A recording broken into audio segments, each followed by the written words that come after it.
देखें पूरा पैराग्राफ आपका सिलेक्ट हो गया।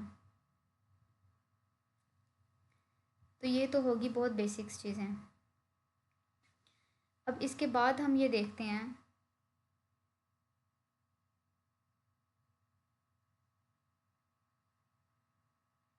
फ़ॉन्ट के बारे में।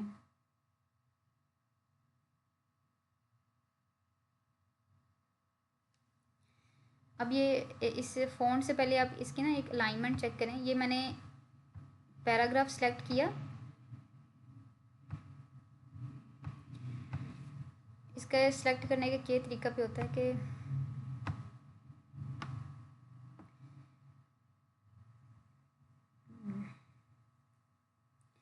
जहाँ पैराग्राफ सेलेक्ट कर रही है ना, तो यहाँ पे आप देखें कि इसकी जो बाउंड्री बन रही है वो बिल्कुल सीधी नहीं है, यानी कुछ जो वर्ड्स हैं वो लाइन से बाहर हैं, ठीक है, ऐसे लग रहा है, यानी एक अलाइनमेंट बिल्कुल प्रॉपर नहीं लग रही। यहाँ से तो ठीक है, ये बाय डिफ़ॉल्ट ऐसा होता है कि लेफ़्ट तरफ से हमारी अलाइनमेंट बिल्कुल एक प्रॉपर सीधी है, बिल्कुल वर्ड्स एक साथ हैं, लेकिन यहाँ पे ये कुछ बाहर हैं कुछ अंदर हैं। तो इसको करने के लिए ना हम ये होम का ही जो रिबन है उसके अंदर ये जो पैराग्राफ की सेटिंग के अंदर ये चीज़ें आ रही हैं ना, ये देखें, ये हो गया, इसको कहते हैं जस्टिफाई करना। अब ये देखें सारे वर्ड्स एक साथ आपके सही हो गए हैं, ये पैराग्राफ के अंदर आप देखें। अब ये जस्टिफाई यानी हर तरफ से आपको ये ठीक कर देगा। अगर आप कहते हैं कि मेरे सारे जो वर्ड्स है ये जो अलिफ बे जीम वाली एक हमारा होता है लिखने का राइट साइड से अलिफ बे पे उस तरफ करना चाहते हैं, तो आप यहाँ से अलाइनमेंट आपकी प्रॉपर हो गई है, और यहाँ पे कुछ अंदर हैं और कुछ बाहर हैं। और जस्टिफाई ये करेगा कि आपका जिस तरह का भी टेक्स्ट है वो उसको इधर से भी ओके कर देगा और इधर से भी ओके कर देगा। इसकी जो शॉर्ट की होती है वो शिफ्ट कंट्रोल जे होता है। मैं कंट्रोल प्रेस करूँगी और राइट करूँगी तो राइट साइड पे अलाइनमेंट हो जाएगी, कंट्रोल लेफ़्ट करूँगी तो लेफ़्ट साइड पे अलाइनमेंट हो जाएगी, कंट्रोल जे करूँगी तो ये जस्टिफाई हो जाएगा राइट साइड से भी एंड लेफ़्ट साइड से भी। ओके हो गया, गुड। अभी हम ऐसा करते हैं कि कंट्रोल ए करके कंट्रोल ए से मेरा सारा जो टेक्स्ट होगा ना वो सिलेक्ट हो जाएगा। मैं कंट्रोल ए करके साथ ही कंट्रोल जे करूँगी तो मेरा सारा जो लिखा हुआ है ना वो एक जस्टिफाई एक नीट एंड क्लीन लुक आ रही है। ओके, ये अब जस्टिफाइड टेक्स्ट है मेरा। अब इसके बाद हम देख लेते हैं फ़ॉन्ट के ऊपर। फ़ॉन्ट किस चीज़ को कहते हैं कि लिखाई किस तरह की है, ठीक है, फ़ॉन्ट्स किस साइज़ के अंदर चीज़ को लिखा गया है और किस किस एक यानी उस किस स्टाइल के अंदर लिखा गया है। ये कैलिबरी है, ये मुख्तलिफ़ स्टाइल्स होते हैं ना आपके टेक्स्ट के। मिसाल के तौर पे मैं ये वाला पैराग्राफ सेलेक्ट करती हूँ और आपको बताती हूँ कि इसके अंदर ये फ़ॉन्ट इनको कहते हैं। ये देखें, ये अब डिफरेंट किस्म के फ़ॉन्ट स्टाइल्स हैं कि आपका लिखा हुआ टेक्स्ट किस तरह से दिखना चाहिए। ये देखें, ये एरियल ब्लैक है, ये मुख्तलिफ हैं, राइट। बिलफर्ज मैं इसको फ़ॉन्ट साइज़ ये दे देती हूँ, ये फ़ॉन्ट हो गया इसका फ़ॉन्ट साइज़। अब इसका साइज़, ये फ़ॉन्ट स्टाइल हो गया और ये साइज़ है। सबसे कम साइज़ कौन सा आ रहा है इस वक्त जो सबसे कम आ रहा है ना इस वक्त मेरे पास वो 8 आ रहा है, 8। इसको मैं सिलेक्ट करती हूँ, फ़ॉन्ट साइज़ पे जाती हूँ और ये मैंने इसको 8 कर दिया, यानी बहुत छोटा। इसको सिलेक्ट करके मैं 9 करूँगी, 10 करूँगी तो ये देखें साइज़ आहिस्ता आहिस्ता से बढ़ता जा रहा है। इसका 20 है, 22 है, 24 है, 26 है, ये देखें 48 तक साइज़ हो गया।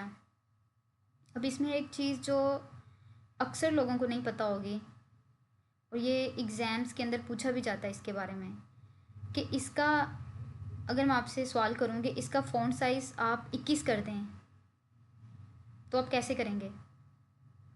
यानी ये तो आप देखें ना, आपने फ़ौरन क्या करना है, मैंने आपसे कहा है कि 21 कर दें, आपने इसको सेलेक्ट किया, आप यहाँ पे जाएंगे और आप 21 ढूंढने लग जाएंगे कि 21 किधर है, और इसी से एग्जामिनर ने आपको जज कर देना है कि आपको वर्ड कितना आता है। इसका तरीका ये है कि ये जो ऊपर लिखा हुआ है ना 20, हम इसको सेलेक्ट करके बैक स्पेस से इसको ख़त्म करके और मैनुअली 21 लिख सकते हैं। ओके करेंगे, ये हमारे पास 21 इसका इस वक्त साइज़ हो जाएगा। ठीक है, अगर एग्ज़ामिनर आपसे ये पूछता है कि वर्ड के अंदर जो मैक्सिमम साइज़ है, अगर मैं इसका साइज़ 1 कर दूँ, 1, ये बहुत यानी इतना हो गया कि नज़र ही नहीं आ रहा। ठीक है, और अगर मैं इसका फ़ॉन्ट साइज़, अगर एग्ज़ामिनर आपसे ये कहे कि वर्ड के अंदर मैक्सिमम फ़ॉन्ट साइज़ क्या होता है, तो इसका जो जवाब है कि इसके अंदर ना आप रैंडमली कुछ भी लिखते हैं कि 45,000 बिलफर्स मैंने फ़ॉन्ट साइज़, तो ये आपको माइक्रोसॉफ्ट वर्ड खुद बताएगा the number must be between 1 and 1638। तो ये इतने हैं कि 1648, ये 38 सॉरी 38 तक इतने हैं कि वर्ड आपको शो करवा सकता है। मैक्सिमम फ़ॉन्ट साइज़ इतना हो सकता है और मिनिमम 1। ओके, तो इसको हम क्या करते हैं, प्रेजेंटेबल लगने के लिए इसको हम 21 कर देते हैं। ये हो गया फ़ॉन्ट साइज़। अब फ़ॉन्ट साइज़ के साथ ये जो लिखा हुआ आ रहा है, ये आपको ये बताएगा कि आपने कीबोर्ड के साथ ही किस तरह से इसको हम करते जाएंगे, तो ये 26, 24 यानी ईवन नंबर के साथ आगे बढ़ता जाएगा। ये देखें, और ये जो स्मॉल है इसको प्रेस करेंगे तो ये हमारा साइज़, फ़ॉन्ट साइज़ कम होता जाएगा। ठीक है, अब ये 14 था, ये देखें 14 था, 16 हो गया, 18 हो गया। लेकिन अगर हम ये चाहते हैं कि ये दो के मल्टीपल्स से ना बढ़े बल्कि आहिस्ता, मतलब 18 है तो फिर 19 हो, 20 हो, इस तरह से आगे बढ़े, तो उसके लिए जो शॉर्टकट की है वो ये है कि मैंने पैराग्राफ सेलेक्ट किया, सेलेक्ट करने के बाद कंट्रोल शिफ्ट और ग्रेटर का साइन, ये देखें 20, 22, यानी ये तो कंट्रोल शिफ्ट और ग्रेटर करेंगे तो ये बगैर माउस के ही आपका कीबोर्ड के साथ ही ये साइज़ इंक्रीज़ हो रहा है। अभी मल्टीपल्स के साथ ही इंक्रीज़ हो रहा है। 1 बाय 1 किस तरह से करना है वो भी मैं आपको बताती हूँ, लेकिन मल्टीपल्स के साथ विदाउट माउस हमने जस्ट कीबोर्ड के साथ शॉर्टकट की इसकी क्या है कि हमने control plus shift plus greater का साइन। अब इसका एक टूल टिप मैं आपको बता दूँ।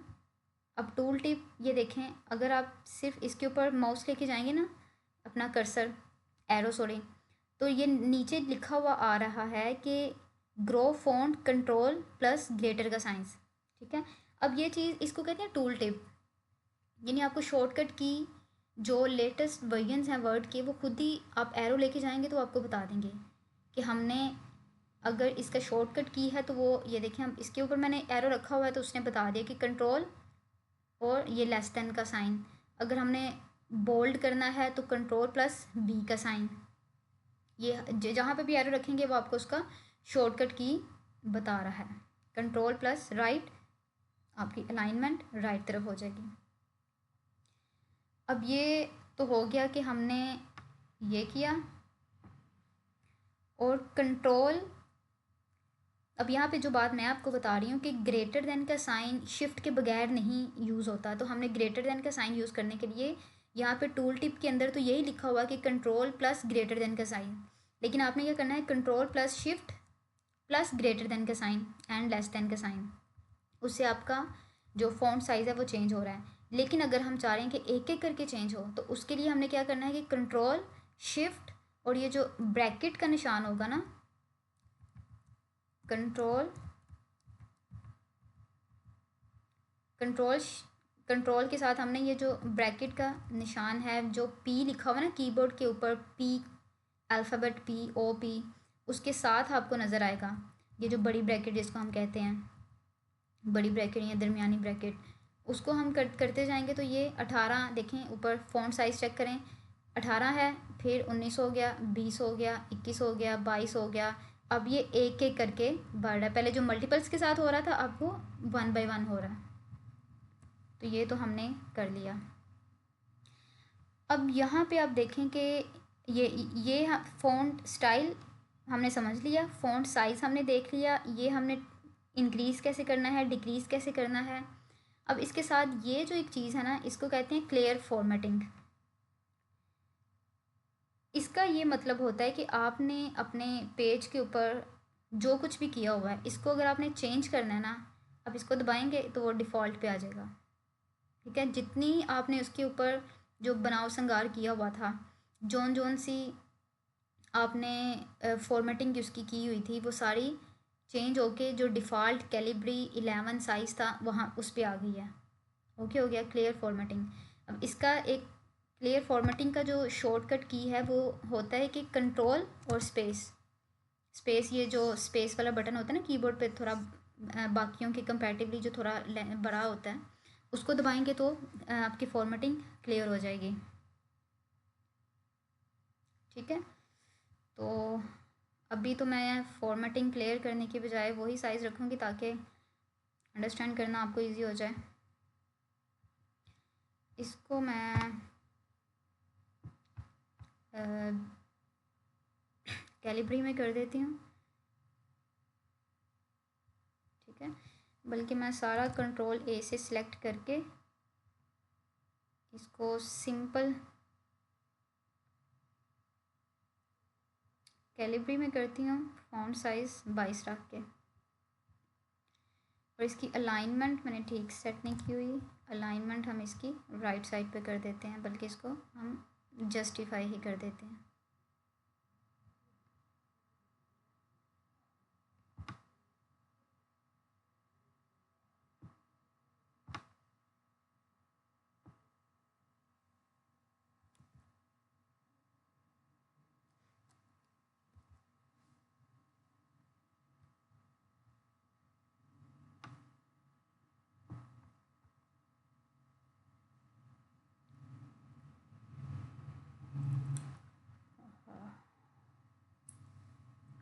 चलें, अब इस इधर हमारे पास अब ये है बोल्ड, कि हमने किसी चीज़ को बोल्ड कैसे करना है। अलाइनमेंट वाली बात ना आपको तब सही समझ आएगी, मिसाल के तौर पे अगर मैं यहाँ पे कुछ लिखती हूँ कि